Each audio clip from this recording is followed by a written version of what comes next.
Olá! Para nossa conversa de hoje, vamos mergulhar num momento que parece ser um verdadeiro divisor de águas para o Cruzeiro. Com certeza.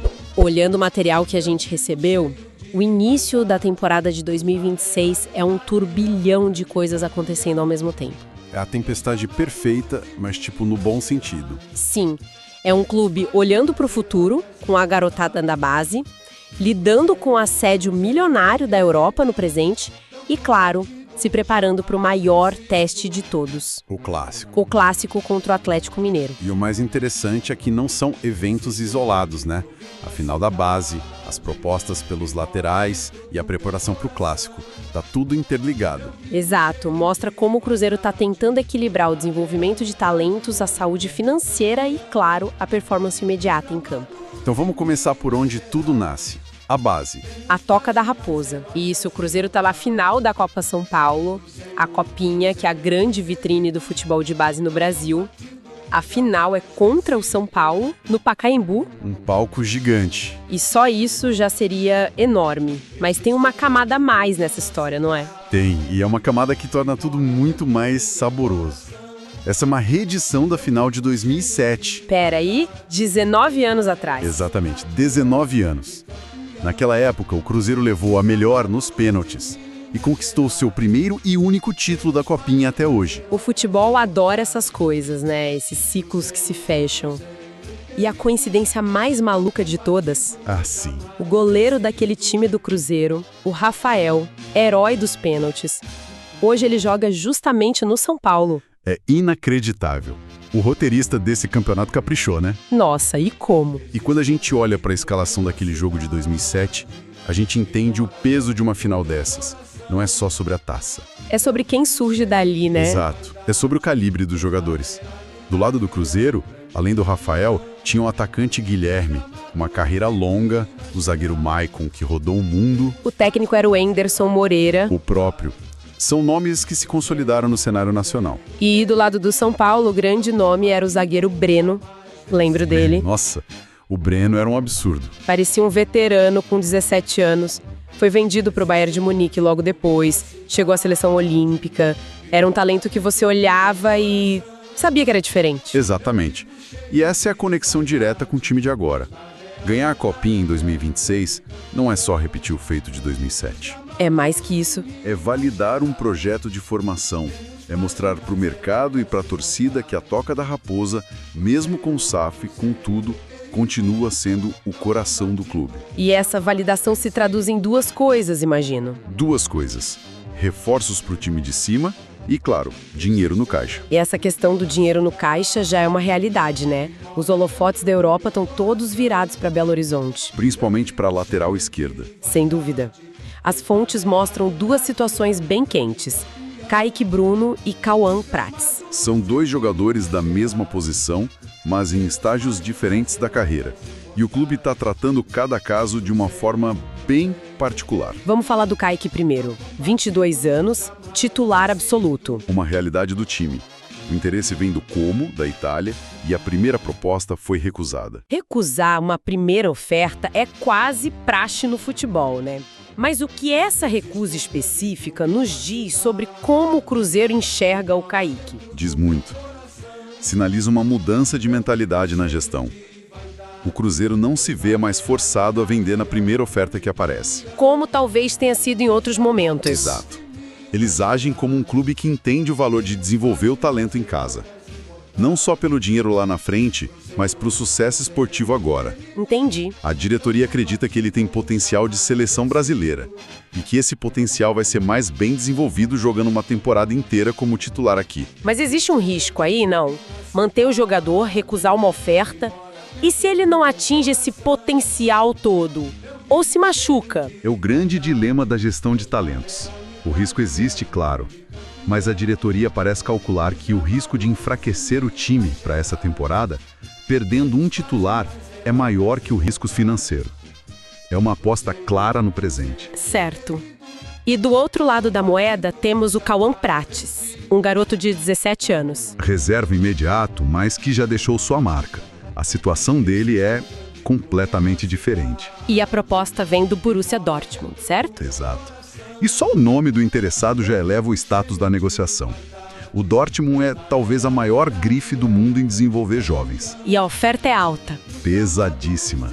Cerca de 10 milhões de euros fixos, mais bônus que podem levar o total para quase 13 milhões. Nossa, convertendo isso dá mais de 80 milhões de reais? Por um jogador de 17 anos que ainda é reserva. É uma fortuna. E mesmo assim, o Cruzeiro recusou a primeira investida. O que isso nos mostra? Nos mostra que o clube sabe o tamanho do ativo que tem em mãos. O Cauã só pode ir para a Europa em agosto, quando faz 18 anos. Então tem tempo para negociar. Exato, sem desespero. Eles recusaram, mas as conversas continuam. O que está em jogo aqui é o precedente. Se o Cruzeiro consegue uma venda nesses valores por um jogador que ainda nem se firmou, isso redefine o patamar de negociação para a base inteira. Juntando essas duas situações, a do Kaique e a do Cauã, qual é o quadro que se forma sobre a estratégia do clube? O quadro é de um clube que recuperou o controle sobre os próprios talentos. Ele não é mais refém. Ele escolhe quando e por quanto vender. Mantém o titular para agora e negocia a joia com calma. É isso. É uma gestão de ativos sofisticada, que equilibra o campo e o cofre. E essa postura de força e planejamento é exatamente o que o time vai precisar levar para dentro de campo no primeiro grande teste do ano, o Clássico. Sem dúvida. Um jogo que, pelas notícias, já começa com um enorme ponto de interrogação. Exatamente. E o ponto de interrogação está no gol. A grande dúvida é a presença do Cássio. Ele sentiu dores nos dedos da mão esquerda no último jogo, né? Isso. Depois de uma defesa, precisou ser substituído e a situação dele é delicada.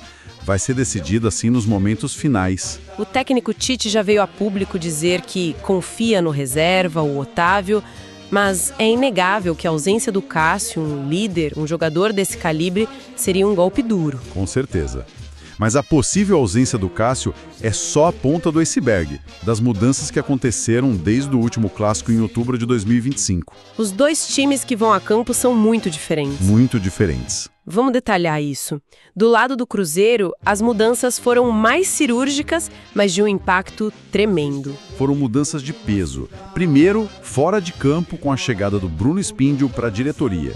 Depois, no banco, uma alteração que mudou o patamar.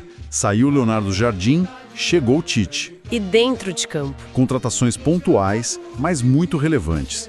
O goleiro Matheus Cunha, o atacante Chico da Costa e, claro, a maior contratação da história do clube, o Gerson. Além de segurarem peça-chave, como o Caio Jorge e o Matheus Pereira. Exato. Foi um ajuste fino, mas de alta qualidade. Já do lado do Atlético, a palavra não foi ajuste, foi reformulação. Foi uma reconstrução.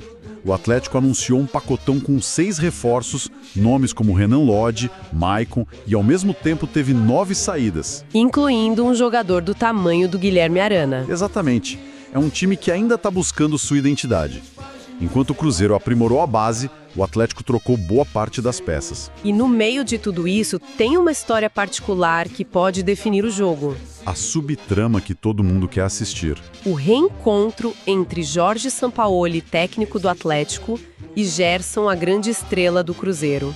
Essa relação deles é profunda. Trabalharam juntos no Olympique de Marselha, no Flamengo. Há uma admiração pública dos dois lados. Sampaoli foi quem levou o Gerson para a Europa, né? Foi. E recentemente, mesmo com o Gerson no rival, ele fez questão de elogiar, chamou de jogador top.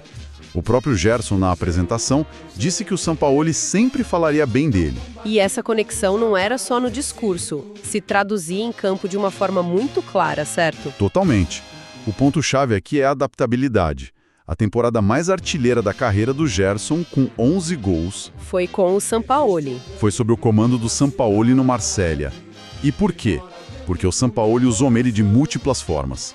Segundo volante, meio avançado, aberto na ponta, até como falso 9. E ele conhece cada variação do jogo do Gerson. Cada uma. E isso cria um duelo tático fascinante para o clássico. Então a questão que fica é, esse conhecimento todo do Sampaoli é uma vantagem ou uma desvantagem para o Atlético? Cara, essa é a pergunta de $1 milhão. Por um lado, o Sampaoli conhece as fraquezas do Gerson em cada uma dessas posições. Ele sabe como pressioná-lo. Mas, por outro lado, o Gerson conhece a filosofia do Sampaoli como ninguém. Ele sabe como os times do técnico argentino pressionam, onde deixam espaços. o verdadeiro desafio, então, não é só do Gerson. Não é do Tite.